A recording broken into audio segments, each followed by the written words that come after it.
of wonder and mystery. Like the one that made Loch Ness a legend in its own right, and a name known the world over. The world has monsters aplenty, of course. Every country has its strange stories, from Sasquatch to Yeti to Kraken. But the Scottish Highlands are home to the most famous of them all. Our very own Loch Ness monster, Nessie. Oh, there are those who'll tell you that Nessie is a Scandinavian, a memory of the prow of a Viking longship coming out the mists. And who's to say they're wrong? Then again, who's to say they're right? Because if you listen to the old stories, Scotland is home to more creatures of wonder than one. Fairy tales? Maybe. Scottish fairies are wilder than most. We call them the She, and there's one guarding every well, every waterfall, and every loch.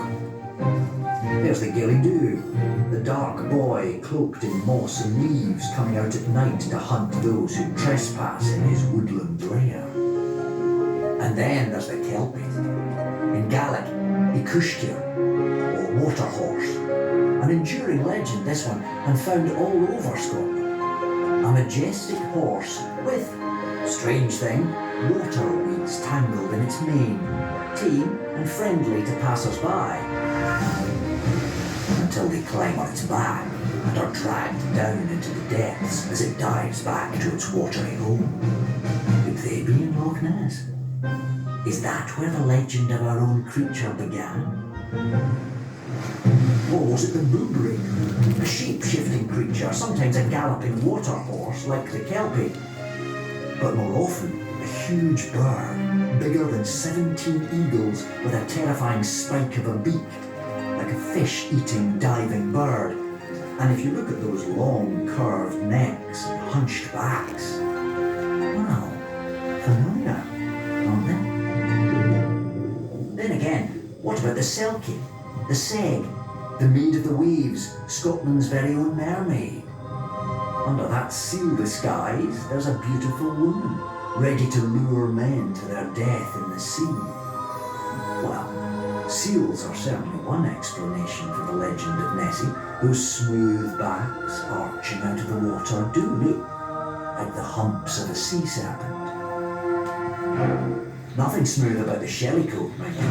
A prankster in a coat of seashells, clattering and jangling and screeching along the shore, pretending to drown, then vanishing with a laugh when people get close enough to rescue him. But our fairy tale starts to crystallise when a real live saint arrives at the loch. Saint Columba in the 6th century. He came from Ireland to convert the northern Picts to Christianity. He had to cross the River Ness, where he found locals burying a man most savagely bitten by a water beast. One of his followers swam across for a boat.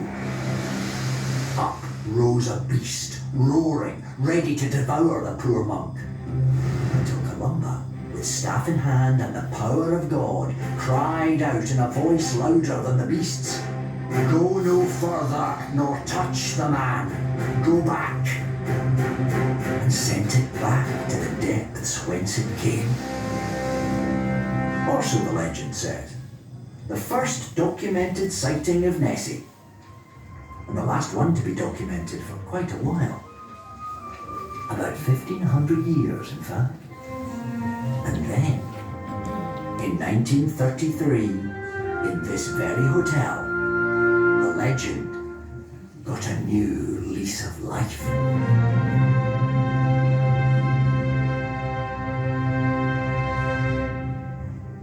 Let's move into the next room.